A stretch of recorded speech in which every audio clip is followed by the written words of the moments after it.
नमस्कार मित्रों, जय श्री कृष्ण। श्री भगवत गीता अध्याय 14 का महात्म। भगवान श्री नारायण बोले कि हे लक्ष्मी, उत्तर देश कश्मीर के सरस्वती क्षेत्र में एक विद्वान रहता था। वहाँ के राजा सूर्यवर्मा की संगलदीप के राजा के साथ प्रीति थी। दोनों में बड़ा प्रेम था। एक समय राजा ने संगलदीप से बड़े बड़े हीरे, जवाहरात, मोती और कीमती घोड़े, बहुत सा सामान भेजा। तब कश्मीर के राजा के मन में विचार आया कि मुझे उन्हें क्या देना चाहिए, और यही विचार विमर्श उन्होंने मंत्री से किया। मंत्री ने कहा कि जो वस्तु उनके पास ना हो वही वस्तु हमें भेजनी चाहिए। राजा ने कहा, अच्छी बात है, हम वही वस्तु भेजेंगे जो उनके पास नहीं है। वैसे तो उनके पास सभी वस्तुएं हैं, लेकिन एक शिकारी कुत्तों की वहाँ कमी है। शिकारी कुत्ते वहाँ नहीं हैं, हम उन्हें वही भेजेंगे। और राजा ने सोने की जंजीरों के साथ बंधे हुए मखमलों के गधेले की डोलियों में बैठाकर संगलदीप के पास शिकारी कुत्ते पहुंचा दिए। उन्हें देखकर संगलदीप का राजा बहुत प्रसन्न हुआ और कहा कि मित्र ने ये बहुत अच्छा किया। यहाँ शिकारी कुत्ते नहीं थे और ये कुत्ते भेज कर मित्र ने हमें बड़ा अच्छा किया हमारे साथ। और एक दिन राजा शिकार खेलने के लिए शिकारी कुत्तों को लेकर गया।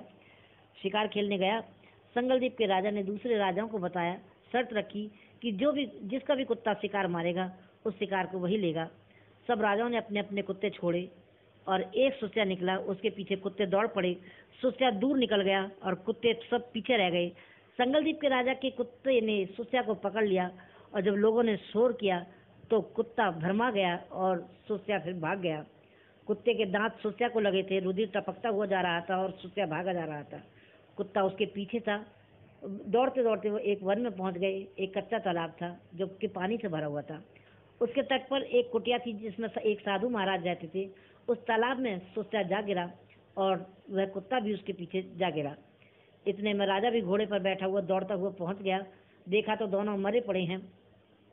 दोनों ने देवदेही पाई थी और वैकुंठ को चले थे। राजा को देखकर उन्होंने कहा कि हे राजन, तुम धन्य हो, तुम्हारे प्रताप से हमने ये देवदेही पाई है। राजा ने पूछा कि ये कैसा आश्चर्य है। तब उन दोनों ने कहा कि हम नहीं जानते, इस जल के स्पर्श से हमें देवदेही मिली है। राजा ने कहा, मेरे धन्य भाग हैं जो तुम्हारा उद्धार हुआ है। इतना कहकर वो दोनों वैकुंठ को चले गए।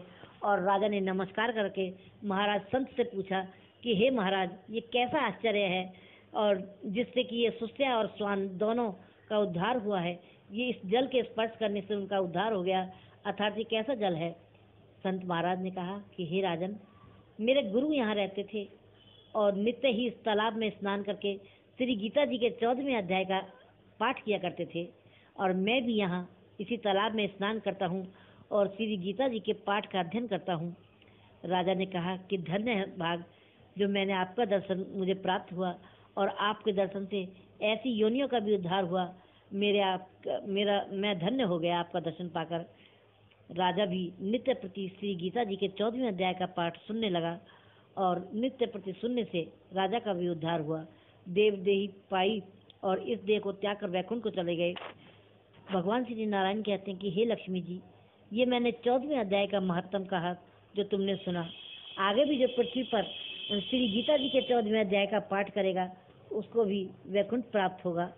मित्रों, वीडियो पसंद आने पर लाइक और सब्सक्राइब अवश्य करें और कमेंट के माध्यम से हमसे अवश्य जुड़े रहें, जिससे कि हम इसी प्रकार आपके लिए ज्ञानवर्धक वीडियो लाते रहें और हमारा उत्साह यूं ही बना रहे। नमस्कार मित्रों, जय श्री कृष्णा।